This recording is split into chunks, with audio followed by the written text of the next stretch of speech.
What a wonderful winter break it was for our drivers to get together with their families and relax a little. The perfect rejuvenating way to motivate our drivers tonight as the wait is over and it's finally time to go back to iRacing.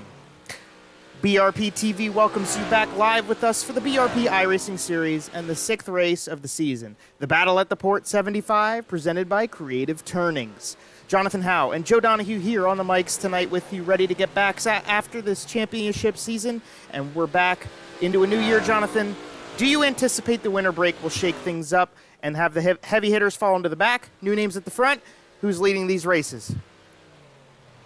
It's tough to say, Joe. I mean, honestly, looking at the speed chart right now, Adam Hilton at the top. We got a camera focused in on that 3-car right now. Turning some good laps, looking pretty steady. He's a guy who we haven't really seen any great performances out of the 3-car yet, but he's also been a victim of some bad luck. And that's kind of the story for a lot of the challengers that have been in the mid-pack. Track position has been at a premium.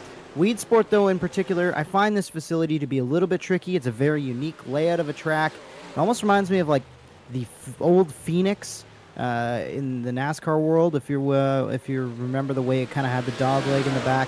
It still has the dog leg now, but with the banking, it's a little bit different. But when it was a flat track, that's what Weedsport reminds me of, that flat track Phoenix racetrack. I find this track tricky. I think it's going to present some opportunities. We're seeing Dean Reynolds, who's been quietly pretty consistent, has a couple podiums, is up there in the points. Maybe Weedsport could play right into Mr. Super Dirt Car Series himself. It definitely could, and tonight, a little bit of a lighter field. Everybody's still getting back on the sims after the break, and there's also the Chili Bowl this week, so there's a lot of people who are watching and playing along with that. So we've only got 13 in the session at this current moment. That might help him as well, and that'll help shake up the point standings, which, Jonathan, the point standings coming out of 2023 were pretty lopsided to the top. Cody Higbee with 253, and then Ryan Beagle 40 points behind him in second. Now, if you want to count this as the beginning of the next portion of the season, I can't say half because we're nowhere near halfway into this, but the break, you had those 5 races, 2 weeks off, you start again. Does this start maybe the charge for some of these guys to get back some of those points that Cody Higbee's gotten over them?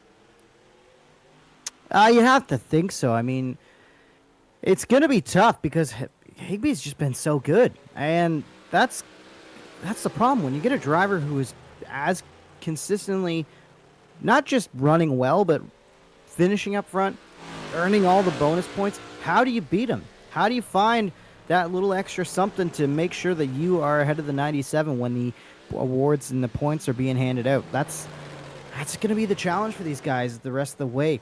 Ryan Beagle proved that he could do it last year. I mean, we were talking about Higbee, Beagle when it came down to the end of the year last year. A guy like Brandon Plank, maybe he can string together some wins.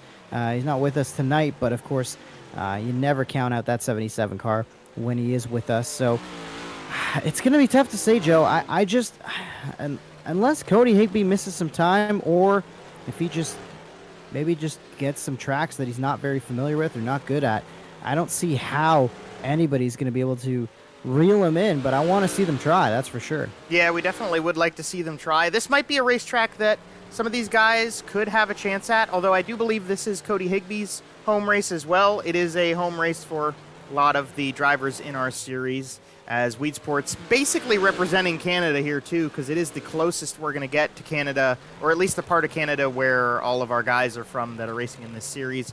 I think Cedar Lake technically would be closer, but that's out in Winnipeg. We're not Jets here, so we're not going to deal with that. This is a home race for a lot of the guys, so let's see if that translates to any of them putting up a good fight. Qualifying about to start. 3 minutes for 2 laps for 13 drivers. Let's see who's the first one out on the track's going to be. It's going to be Matt DeRitter. Oh, and he's going to get it all. See, here's a driver. Ooh, that was a way sideways start to the lap. Yep. But here's a driver, I think, who could put together some great runs and really start to work his way up the point standings. I feel like DeRitter's got it in him. I know he missed, I believe, the last race out before the winter break because he was moving back home, didn't have the setup with him. So that's definitely going to hurt him. But we've seen DeRitter really string together some solid finishes in past seasons, and even earlier this year, it seemed like that 03 car is just waiting for a breakout. And why not? Why not Matt DeRitter? Yeah, Matt DeRitter's had a couple really good runs in so far this season. Up to the top of the board goes the number 97, just as I was about to say the 80 car. Dominic Roselli put up a good time, but Cody Higbee one-ups him. Dean Reynolds puts in a lap time for 5th fastest. And here's Higbee coming to the line to try to finish off the second lap a little better. And he does get better. A .729 on that. 15-second lap times are pretty much around the board here. Some of the lower guys there putting in 16s on a slower lap. Let's see who else we can get a hold of. Here's one of the rookies that we keep talking about, Anthony Rosselli, coming around to finish his first lap. Jonathan, Anthony Rosselli's definitely been, I think, the heavy hitting of the rookies so far. He's had the most breakout moments so far, even though each of them have all had their own respective good nights. Yeah, that certainly seems to be the case. Out of the gate, it kind of seemed like Nick Sheridan was the driver, the rookie to beat. But then the Roselli brothers, both of them have been really strong. Dominic and Anthony. I would say Anthony probably has been the one who's closest to victory. Sits there with 4th fastest time tonight. Maybe with this kind of thinner field, this could be the night that he breaks through. And here's the big dog, Ryan Beagle, making some laps now. Another guy who I'm fully expecting to be at the top of the charts when it comes time to the feature event later tonight. Yeah, so he's definitely going to be one to watch. The reigning champion of this series, Tyler Pachalski, putting in some laps here. I met this guy in person in Indianapolis not too long ago. He's going to put in his first lap time. It is going to put him in 12th, if it even counts, because I think he hit the wall on his first lap.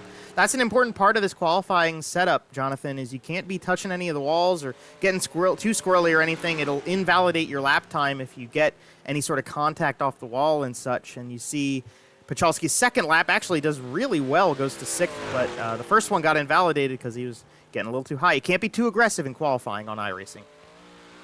No, certainly not, and definitely the Hot Tamale got a little aggressive there, but not the end of the world.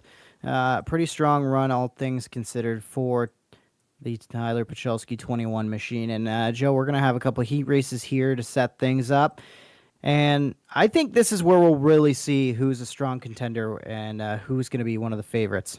Absolutely agree with that, because we got some really heavy-hitting drivers in this first heat race. Starting from the pole is going to be the number 97 Iceless machine of Cody Higbee, the championship leader. To his outside, in the very colorful number 80 car, is going to be Dominic Rosselli. Had a really great run at Kern County before we took the break. We'll see if he can carry that momentum forward. Ryan Beagle, last year's champion, car number 84. They call him the big dog, will roll off from 3rd place. And on his outside, in row number 2, is going to be the number 28 MDR Designs BRPtv machine of Jeff Sharp. Matt DeRitter goes from 5th place in the 03 Murder Graphics MDR Designs car. To his outside, even though it's not showing up on the starting grid here, we got Dean Meitzler out of Pennsylvania in car number 49. One of the few that this is not his home race. So 6 cars, 8 laps. We're going to have 2 heat races to bring it to you tonight, and then we're going to take it through 75 laps for the Battle at the Port presented by Creative Turnings. Creative Turnings up in Connecticut's been a longtime supporter of this series. We appreciate Dan being so loyal to us, and his son Tanner raced with us for a little while there before evidently life kind of gets in the way for some of these guys. One more lap around, Jonathan, before we get the first racing laps underway, and the track looks like it's pretty slicked off, especially in the middle entry area of turn 1. That's going to definitely make things interesting as we conclude, or I should say continue the night. We haven't even started yet. No, I really think this track is even going to get even more slick. I know we don't have necessarily the craziest car count. It's not going to be like some of the other races we've seen where there's 20 plus, 24 plus drivers out there making their way around the racetrack. But I feel like there's going to be a lot of change through the night, and you're going to have to move around if you want to be towards the front as we see the green flag come out. Good little battle at the front to start this one. Higbee out in front, pokes ahead down the back straightaway. He'll try the slide job. Ooh, that got awfully close as Roselli right there on the outside. Looks like he's going to lead the first lap. Yep, Roselli got the first lap in there, and Higbee's going to challenge still on the bottom side. It's a nice little battle between these two. They're showing the track's racy right now. We got plenty of time left before we get to the end of the feature, but for the moment, Roselli's going to be using it to his advantage. He's actually taking the lead down the front stretch, so that 80 car leading the way, and these bonus points, they do matter. We've seen them matter so much in the past, every little point you can get might make a difference at the end of the championship. Coming close to 5 laps to go in heat race number 1, still Rosselli and Cody Higbee taking the lead and staying side by side. I feel like these two might be the top two when it's all said and done tonight. I really like what I've seen from the 80 car. I felt like Dominic Rosselli has been kind of methodical in his approach to this series, gets better each and every week, and sure looks like he put some more work in over the winter break here that we had. As now Higbee trying to make that slider work, but he just can't quite get enough of a drive in to pull it off. Yeah, a little bit off the bottom there for the 97 car. He might have just missed turn 3 a tad bit, but that did make the difference as Dominic Rosselli leads the way and comes through 3 and 4 again. Nice little action shot out of the corner as Rosselli's going to see 2 laps to go, chalk sticks for the Van Sickle Electric 80 machine. Down the back straightaway one more time. Higbee, I like him trying the outside here because he's obviously had speed in that race car, but he hasn't been able to find a line that's going to make him work his way towards the front. The 80 car of Rosselli still out in front as they round for the final time down the back straightaway.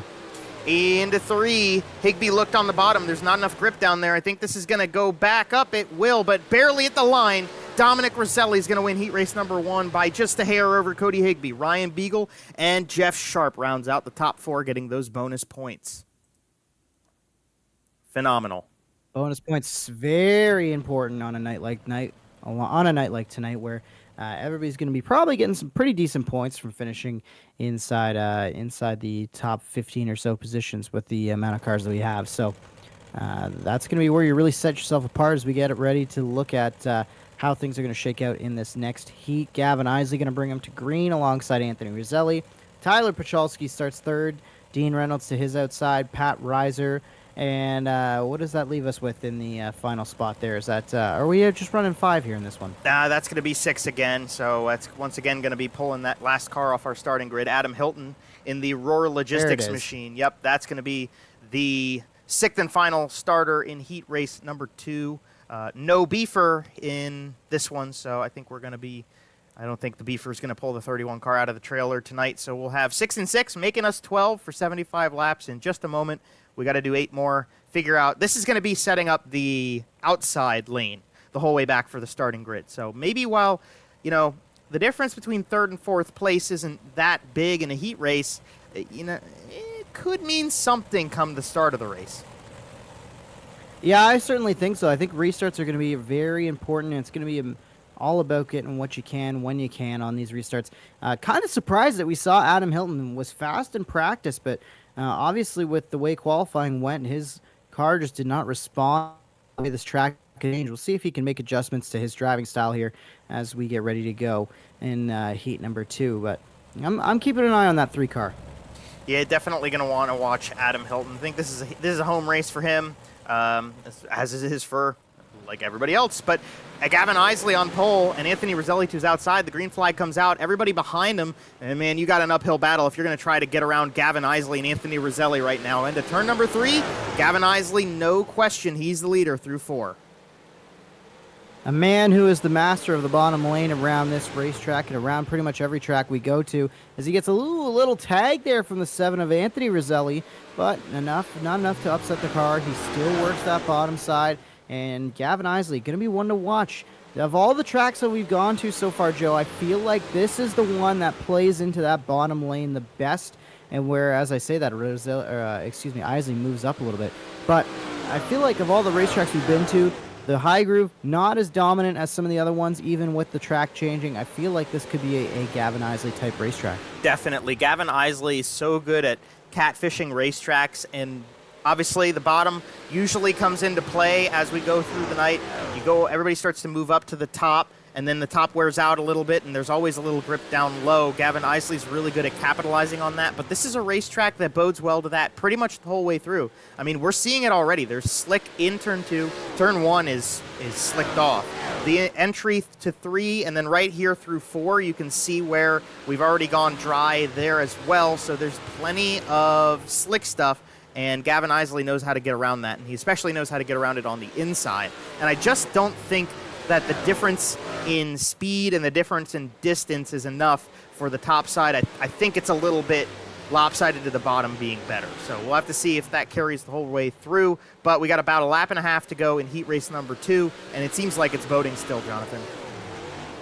Yeah, this racetrack has really sweeping corners, Joe. Everything about this place seems long. It's not really that big of a racetrack when you think about it, but it feels like a big facility. Even when I was testing it out, playing on the PlayStation version of the World of Outlaws iRacing game, it just feels like this racetrack is... There's lots of room. There's lots of ways to play. Gavin Isley gets it done. And you can see him using all of the racetrack there on the cool-down lap. But, Joe, I just think the way this racetrack is laid out, I think this might be a Gavin Isley night. I mean, he showed it in his heat race. I think this is a track that's going to bode for him. Although I will hold you to what you said in the first heat race about Rosselli and Higbee, because those two looked phenomenal as well. Yeah, we're in for a good competition here. I think I'm interested to see what the times look like during this warm-up session as they continue to blow off the racetrack. I'm not sure. I'm not sure we're going to be able to get a ton from who is quickest here, but I think we can at least circle 3 to 4 names, and now it's just a matter of can somebody jump up there and surprise us. Definitely. I mean, we got a lot of guys who were close that really could contend that we didn't really talk about in the heat races because you had your first and second battle, but Dean Reynolds had a good heat race. Ryan Beagle had a great heat race, and they're up in the top 5, top 6 starting area, so definitely could come around to them. We've got 75 laps. That's plenty of time to do that. So I definitely think there are a couple of guys who could shake things up a little that we didn't necessarily talk about in the heat races, but we'll see what happens. That's why we're here. We're here on behalf of the BRP iRacing series on BRPtv. Thank you to everybody who's joined along with us tonight. It's been 2 weeks off, and we are back in the saddle at Weedsport in iRacing to put in 75 laps and keep this season going. Speaking of keeping this season going, Jonathan, there are a lot of people and partners of this series that we have to give a shout-out to every week because without them, this series might not be where it is today. So why don't you take a second here and give us the lowdown on our partners and sponsors and everybody helping keep BRP and the BRP iRacing series going here. Well, I mean, I'm obviously going to start selfishly, I'm going to start with the Southern Ontario Dirt Show podcast because we put a new episode out this week. It feels good to be back. I've been in touch with Cody Higbee. He's going to be an upcoming guest on the show. So watch for that, and you can subscribe to the Southern Ontario Dirt Show podcast wherever you get your podcasts. Joe, I feel like we gotta thank MDR Designs and Murder Graphics. I mean, we've come to know the work of MDR Designs and Murder Graphics for what they do, not just with the series and how things look on our broadcast, but even some of the cars that you're seeing out there on the racetrack. Matt DeRitter does a great job with all things MDR Designs and Murder Graphics. So thanks and shout out to them. You mentioned Creative Turnings a little earlier in the broadcast, based out of Waterford, Connecticut. They offer wood and acrylic household items. And I thought, if you didn't do as good as you should have maybe done for your spouse, your partner, your friend for Christmas, you can make up for it with Absolutely. Creative Turnings. So check out their stuff. Huge thanks to Dig Race Products and 47 Technology.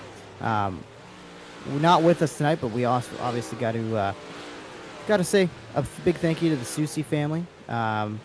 They put a big bounty up earlier in the year, and that was so great to see them participate. It's so great to have Ryan back as part of the series. I know he's on dad duty tonight, so couldn't be racing with us tonight, but shout out to the Susis. And shout out to all the individual families and sponsors who've come on board to put up some bounties and put up some money for drivers throughout the year. It's been a good year so far. I believe I've got everybody, so I wanted to say big shout out to you, Joe. We don't talk enough, I think, about some of the work that goes on behind the scenes with this whole thing.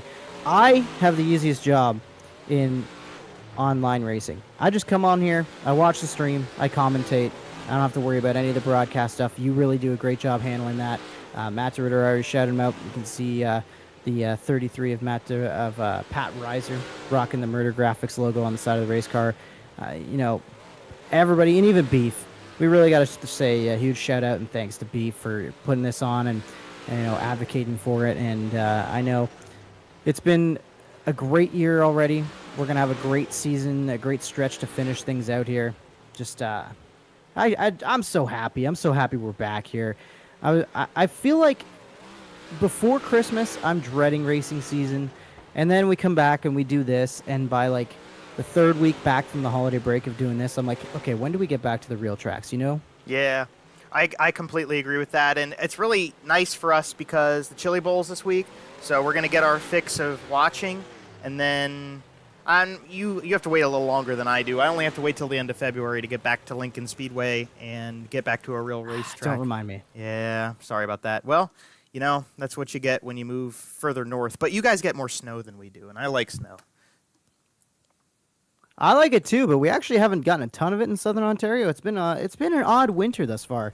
I think we had like 8 centimeters over the weekend, and maybe not even that. So it's been a weird one, but maybe that means we're gonna get back to a hopefully dry racing season, because we had a lot of rainouts in this part of the woods last summer. Hoping for something different this year. Maybe so.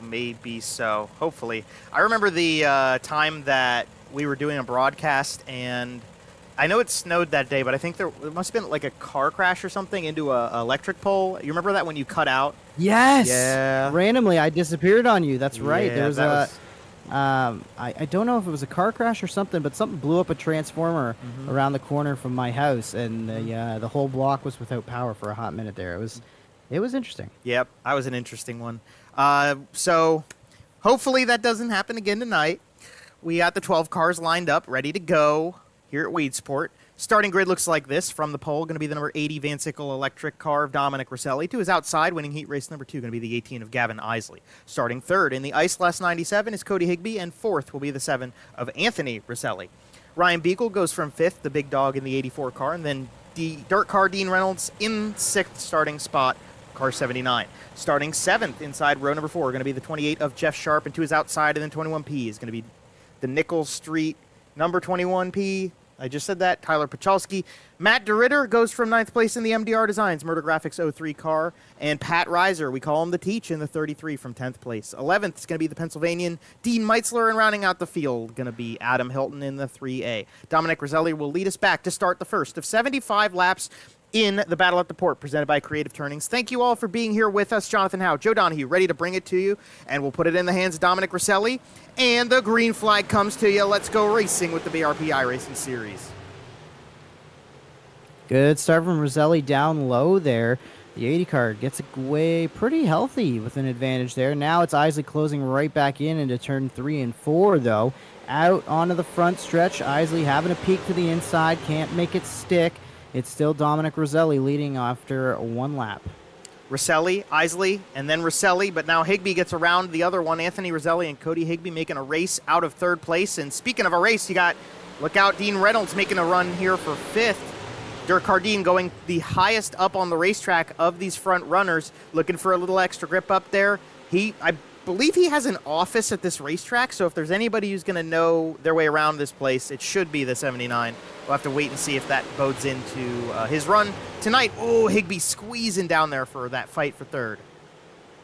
Yeah, that got awfully tight for third place there between the 7 and the 97. Anthony Rosselli still trying to fight, finding a way past Cody Higbee is proving to be very difficult. He goes right in, tucked in underneath the back bumper. Now they slide up the racetrack. I kind of like the way they're diamonding the corner in 1 and 2. That was something I kind of noticed about the game, is with that dog leg on the back straightaway, you don't really have to be tucked down the whole way around the corner, Joe. You can kind of let the car drift up and out wide there and really take advantage of the unique shape of this place. Yeah, definitely agree with that. It's a very interesting line to drive. You have to be so careful to avoid those concrete barriers on the insides of 4 and 1.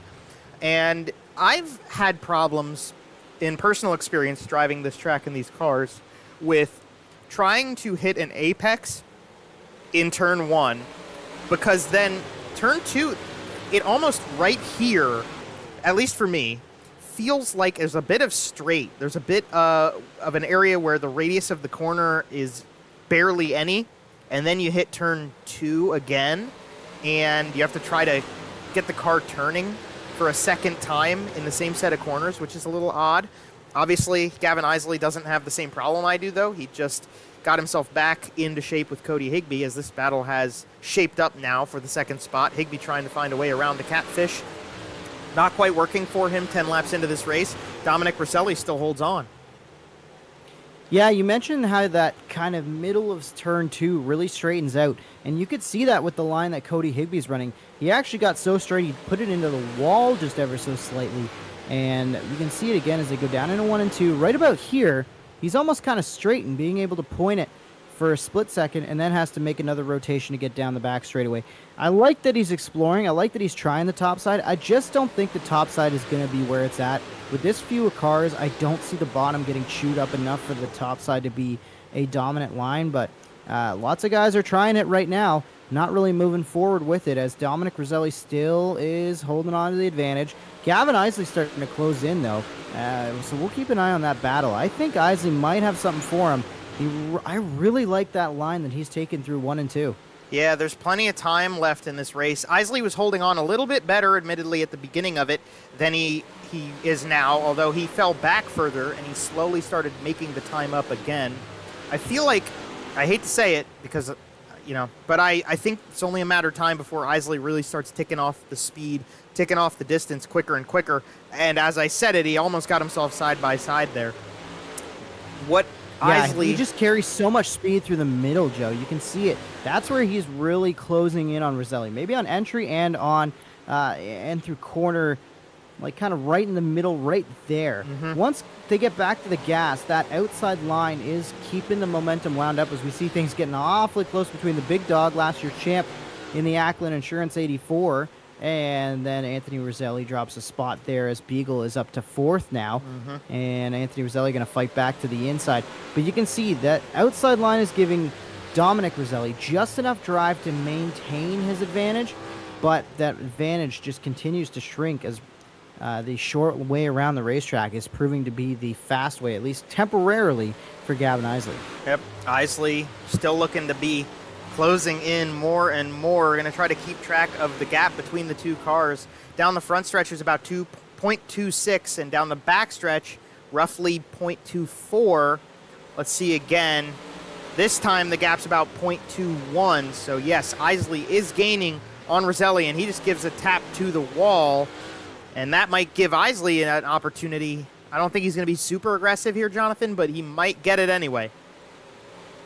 Yeah, and you know what? The biggest thing that's happening right now is we know that Dominic Rosselli, not necessarily a rookie in the world of racing or in iRacing, but definitely a rookie to this series, and he's leading and trying to maintain and fight for a lead and hold on to a lead, versus Gavin Isley, a guy we've seen knows how to win these races in this league.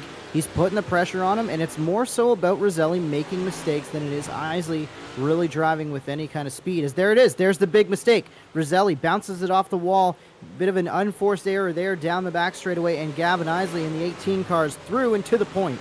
Yep, Gavin Isley takes over the race lead after Dominic Rosselli opened things up for a while at the beginning of this race. Now it is the Catfish leading the way. Cody Higbee is right there as well. The question is, does this give Cody Higbee an opportunity to get back into the mix? Is Rosselli, I don't know, do you think Rosselli's going to be able to hold station in second, Jonathan, or do you think it's Cody Higbee's time? So the funny thing about that previous lap, things have kind of gone back to what we were seeing earlier in the night, but Cody Higbee was right in the tire tracks of Gavin Isley, following him around the bottom of the racetrack.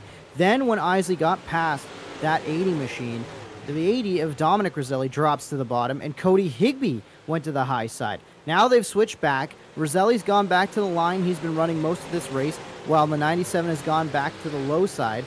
And you can see there Rosselli with a low entry trying to block and take some momentum away from that 97 machine, because if Higbee continues to run that same line that he was using to follow Isley, I think it's just a matter of time before he gets Rosselli. And I don't know what is what it is about the driving style, the way that Dominic Roselli is running, but he just seems to not be able to use the bottom the same way that Higbee and that Isley have been doing throughout this race. Yeah, that's facts right there. But I do really like this line that Roselli's running in 1 and 2.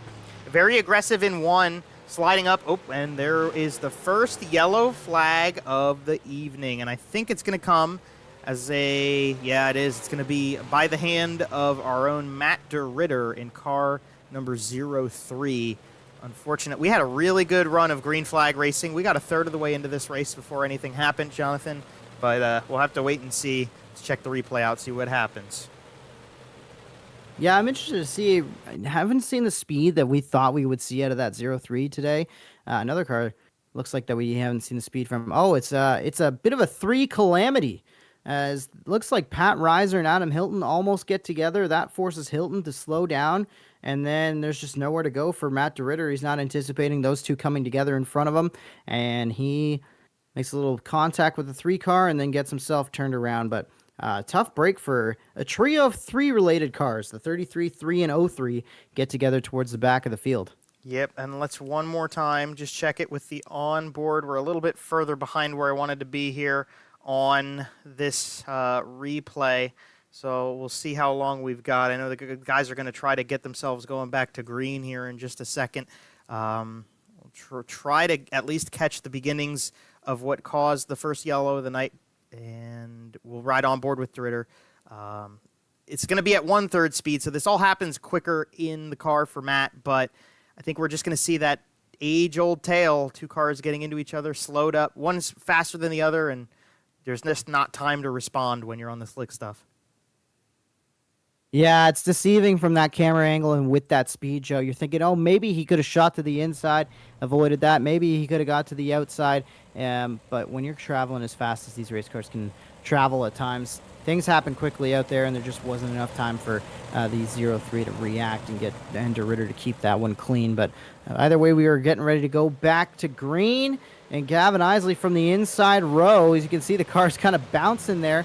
Ooh, awfully tight racing there between Gavin Isley and the 80 of Dominic Roselli as they're jockeying for position towards the back of the field. You know, we always say cautions breed cautions, Joe, and this series is definitely a prime example of that. Yes, it is. Ryan Beagle's taking an opportunity right here. He's up into 3rd place. A little bit of a connection issue momentarily here for Dominic Roselli. He's coming in and out. That means it's his own personal connection to the server we're racing on. Roselli, the other Roselli, almost got woed up too much there, hitting the tail end of the 97 car, and Jeff Sharp's in the mix here as well in that number 28 car, so we definitely shook things up with the yellow. Definitely, and you know what? I haven't said anything about Jeff Sharp all night.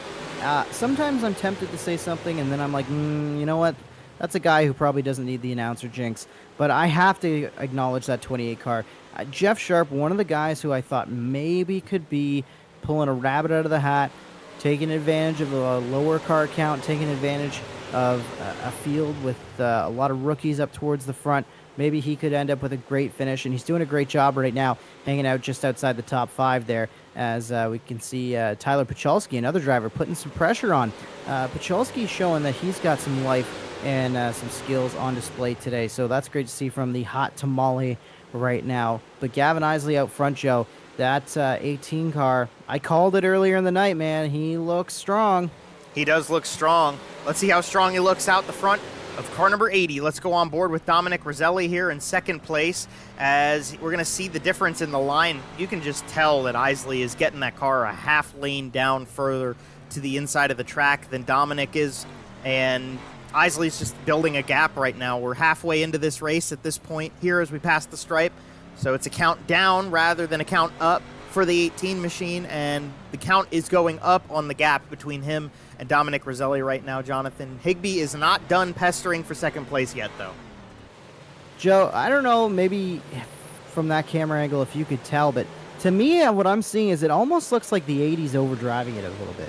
Really charging in on the entries, and then by the time he hits the apex of the corner where he really needs the car to rotate, he's almost got too much speed, and that's where we see the 18 get away. I think the Catfish, he's being awfully patient with his line. He's kind of just bringing it in nice and slow on the inside, and that's really working for the 18 car. And it's another thing about this racetrack and its unique layout, the way it's designed, I feel like this is a track that is very easy to overdrive the entry to the corner.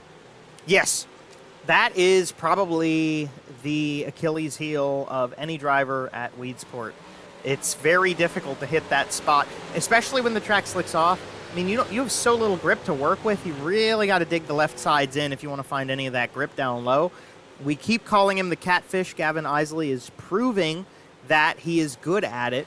And I think you might be right. I'm thinking you're right about Dominic. This is a thing with the guys who are more rookie level in the BRP iRacing series, especially more recently, iRacing has updated from back when I started. The tires didn't wear. Now they do. That's a big factor you got to think about. And maybe is something we're not used to thinking about with iRacing or with video games at all. There's only a handful of video games I remember in my stages of growing up where I, first off, had it even on if it was there, but had the opportunity to wear tires like that and to really feel it the way you do in iRacing. So Dominic Roselli, being newer to this series, maybe it's just not in the brain space yet. There's so much going on to control when you're doing this race. Like, do you control the tires? How well can you do that? And I think Gavin Isley is probably doing a better job than anybody of it right now, because he's just continuing to build this gap, and he's got enough breathing space that he can be a little bit more cognizant of what's going on with the tires rather than worrying about cars around him. You know, you talk a lot about the tires and the way that Isley is managing things. The one thing about the overdriving problem that maybe we're thinking and speculating that Dominic Roselli has is he's got Cody Higbee breathing down his neck right now.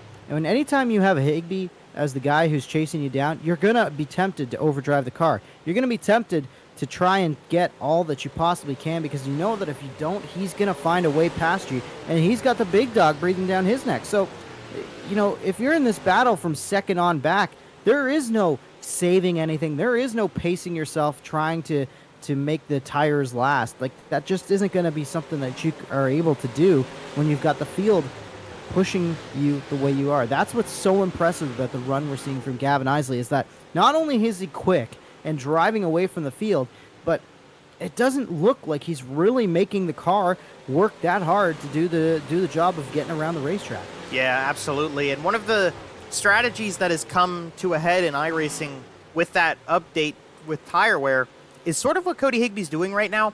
You see Higbee's pressuring D Rose, but he's not really putting any aggressive pass opportunities down. And I think what he might be doing is just trying to get that 80 car, obviously to make a mistake, but maybe just to burn those tires up a little bit quicker, because once that grip goes away on a track this slick, that car will eventually just slide out of your way and you'll get an easy pass in. You just have to get that guy to burn up his tires a little bit quicker, which maybe Higbee's got Roselli doing right now. That's tough to say. I'm not in the car. Can't really speak on behalf of it with the track so slick on how that car's handling, but Higbee's doing a really good job of controlling the angle in the corners, and Roselli, I feel like Roselli's pushing it a bit. Pushing it just a little bit, but you can see he's actually gained a little bit of space and a little bit of time on Higbee. Higbee was like right all over that back bumper just a few laps ago, and now there's a little bit of breathing room between. And Joe, I wanted to ask, you know, we've been talking a lot about conserving tires, long green flag stretches here we've seen throughout the race. When you are Cody Higbee, for example, and you're trying to follow a Dominic Roselli, you know, we don't really think about aerodynamics so much when you're in short track racing or in dirt racing of any kind, but with the new tire wear model, when you're following a race car, does that affect how you wear your tires and how your car even drives? Well, at some of the racetracks we go to, absolutely. Port Royal, absolutely. Knoxville, absolutely. Weedsport, I don't know how much, because it's not the shortest or the longest racetrack we go to, but it is one of the more technical, probably the most technical, at least in my opinion, and that means you're slowing down a lot. You're worried about your lines through the corners. It definitely would have an effect. I just don't know if it would be a really major effect at this racetrack. But it is definitely something to think about, and Yeah, I think when the track slicks off, it would be a little more intense, too, because you have less mechanical grip to rely on. You're starting to have to rely on the car a little bit more, and that's when, that dirty air or a draft or what have you might make a bigger difference. Yeah, it's certainly not making a difference for Gavin Isley right now, as he is comfortably out in front. Not necessarily any pressure from behind, but I do believe that gap is closing ever so slightly. It kind of looks like Roselli is nosed in maybe a couple car lengths over the last couple laps compared to what Isley was working with before. But the biggest thing with maybe the smaller field that we have today is that we really shouldn't see any lap traffic, and that's probably going to play the biggest factor into Gavin Isley. But I say that, Joe, he's kind of right there. Like, Roselli is really getting close on corner entry towards Gavin Isley. Yeah, he is. I'm not sure how he's doing it, but the gap has closed about 0.2 of a second from the maximum that it was, which was about 0.6. It's now gotten down to 0.4. Roselli, just as I said that, might have lost a little bit of it, right back at it. Cody Higby's trying a completely different line in third place back there, but yeah, Dominic Roselli is gaining. I'm wondering why. Is it the diamonding in the corner, Jonathan, do you think? Or maybe, do you think we were wrong about Isley? Do you think he might have burned up the car a little bit? It's tough to say right now. I almost wonder, it's tough to say because we didn't have an eye on the 18, but the way that he's running with how low he is, especially coming out of a corner like corner number 2, you almost wonder if maybe he's not clipping or maybe didn't clip the inside barrier, and that's what brought him, maybe slowed him down and brought the field towards him. But that doesn't really explain why Dominic Roselli has been able to maintain, if not continue, closing in. So maybe there is something to the line that Higby and that Roselli have been running and letting the car wash up the racetrack, especially through 1 and 2. Maybe you don't need to, maybe by doing that you don't burn up as much tire as maybe we've thought. But Roselli definitely has made a race of this one with now just less than 10 laps to go, coming to 8 to go. Yep, 8 laps to go. Pat Reiser was the first to take it to the trailer tonight, so that 33 car not going to finish. Adam Hilton, a few laps after that, also took the 3 car off the track, so we're left with 10 on the surface and 7 laps to go. Dominic Roselli in that pink and white and blue Van Sickle Electric number 80 car has reeled back in the Performance Automotive number 18 of Gavin Isley, and we'll have to see if Roselli can put something together here. 6 laps to go, and he's staying consistent, Jonathan. He's not quite making the big moves, but he's staying there. Yeah, he's certainly found something, but I just don't know if the line that he's currently running is going to give him a good enough drive off to really get past Isley. Isley's probably driving about as perfect of a defensive line as you possibly can. You can see that the way Roselli really charges the corner on entry allows him to close right in, but then it just doesn't leave him with a lot of room for drive off. This is certainly getting interesting. And don't count out Cody Higby, because if these two tangle in front of him, he's going to be right there to pounce. Absolutely, and Cody Higby has capitalized in that way before. I don't know how aggressive Roselli is going to be for the win. This would be a great points day and his first podium with the series, but man, it's nice to win races. So 3 laps to go. Gavin Isley, it's taken him a while to get back towards fighting for a win. I'm going to double check back here as we come to 2 laps to go. Isley did get 1 win last season, but only 1, so he's trying to equal that up as 2 laps are left for him. Yeah, kind of surprising that he didn't have more victories than we thought, but tonight might be the start of the floodgates opening. We talk about somebody having to run down. Oh, contact there. Roselli got a great run through the middle of the corner and drove right into the back bumper of the 18, but both cars keep it clean. Oh, he did it again. We're on to the last lap. A little bumper run. White flag lap. Down the back straightaway. One more corner. Take us home, Joe. Will Roselli give another attempt at a bump and run? He got the inside line. Oh, he had to back out of it. He didn't want to make the contact. Gavin Isley with a great line through 3 and 4 takes it home and wins the battle at the port, presented by Creative Turnings, over just a hair, and a great run, but just 1 spot short for Dominic Roselli. Cody Higby's going to round out that podium. Gavin Isley back to victory lane to start off 2024. You got to give a call to Dominic Roselli there. You know what? He's a better man than I, because I would have 100% taken that open door on that final corner and seen if I could use every single inch try to keep it as clean as best I could, but Roselli really raced the 18 of Isley respectfully there out of the corner, and that's stuff that we love to see in this series. Absolutely. So we're going to give these guys a second here. Gavin Isley brings home the win over Dominic Roselli and Cody Higbee. We're going to take those three, and we're going to talk to them in just a second. We'll let them get out of the race cars at 75 laps and get themselves ready to go.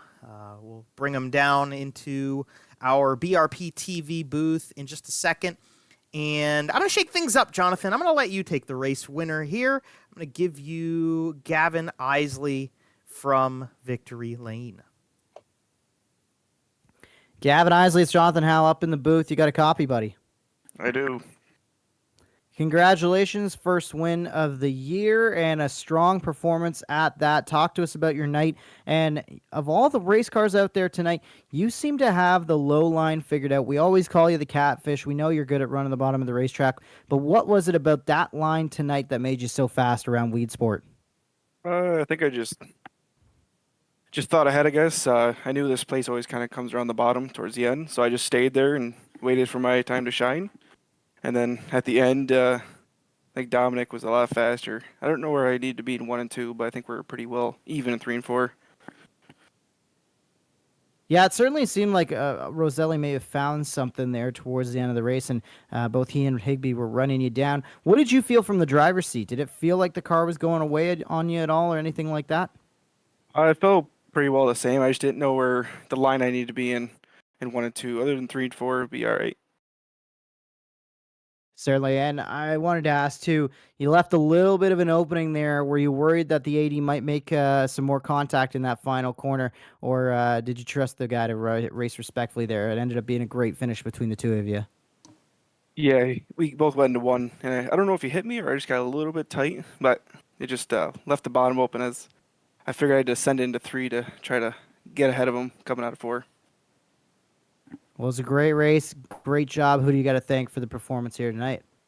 Performance Automotive and Showtime Wraps. He does all my stuff and make him look good. Absolutely. There's Gavin Isley. That catfish certainly using that bottom lane to get back to victory lane here at Weedsport tonight.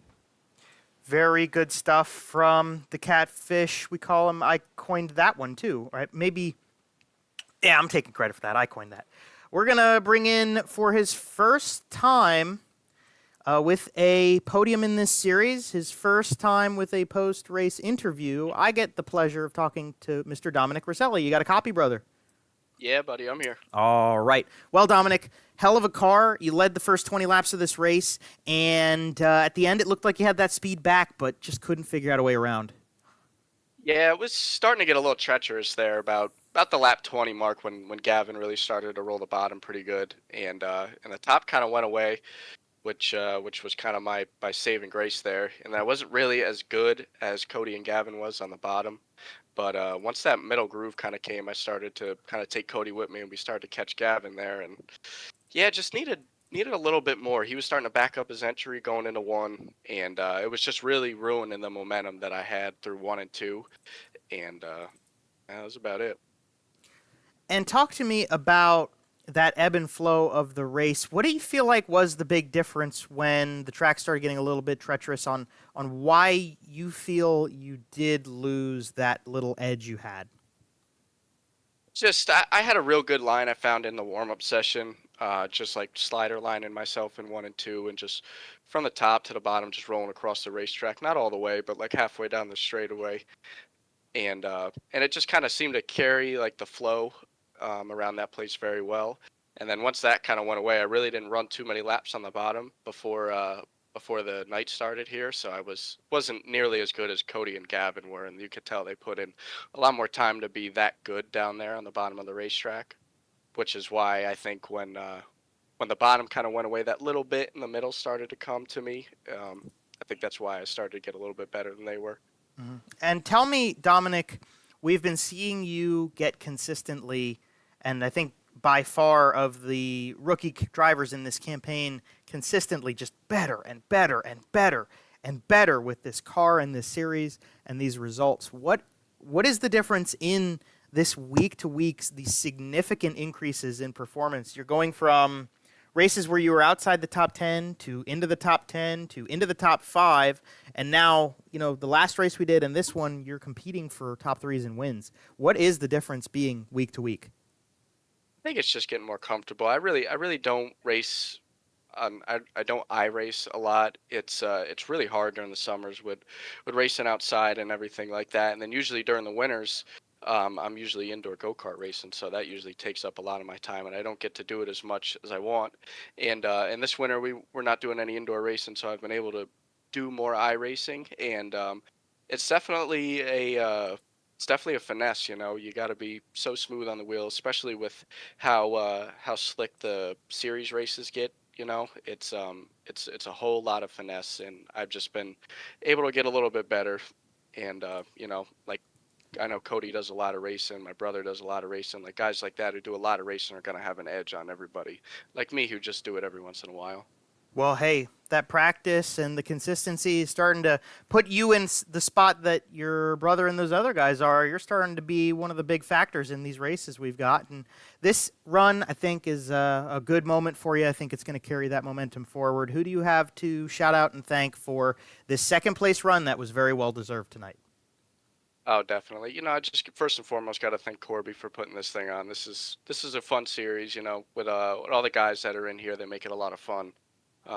Just got to thank everybody who helps me out in real life, Van Sickle Electric, Loris Carburetors, 5L, Mobile Metals, Hollywood Towing, Dig Race Products, even though, Brandon, I think Brandon owes me a shock after last race, but Fastline Performance, all those guys, it's a lot of fun racing when you got a lot of cool people and a lot of people who support you on iRacing or outside in real life.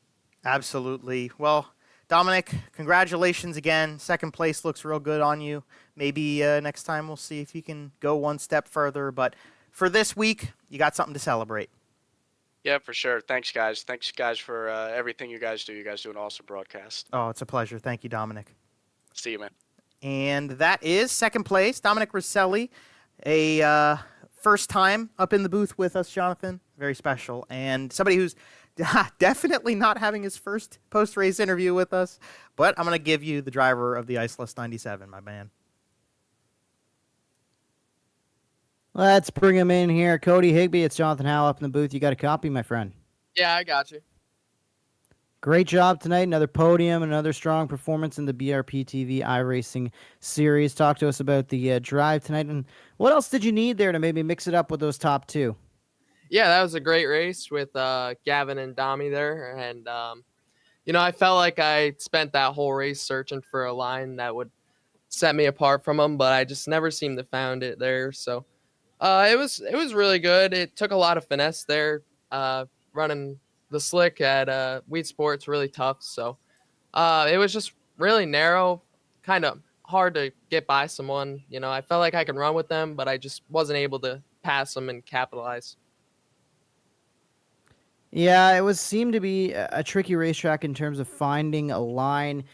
Gavin Isley made the bottom work pretty much around the entire racetrack, where you and most of the field were kind of using the high side of 1 and 2. Just talk to us about how you felt the car changed throughout the run and how the racetrack changed.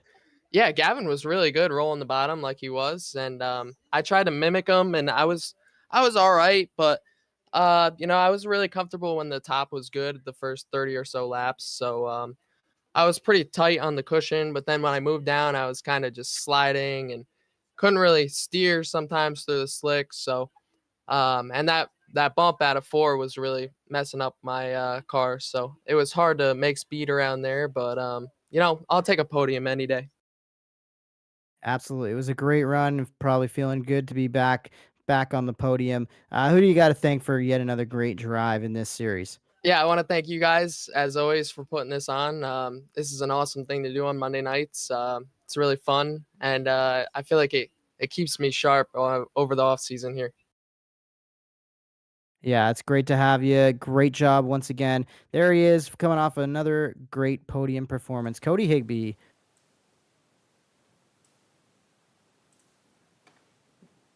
Beautiful stuff from all of our guys. Even though it was only 12 in the race tonight, we had a great time. and a very clean race. It was a good race, a lot of skill out there on the track, making up for maybe a lower count tonight, but we should be having most of those guys coming back with us as the weeks go on. Like I said, you got to kind of get shook off from the winter break, and it happens.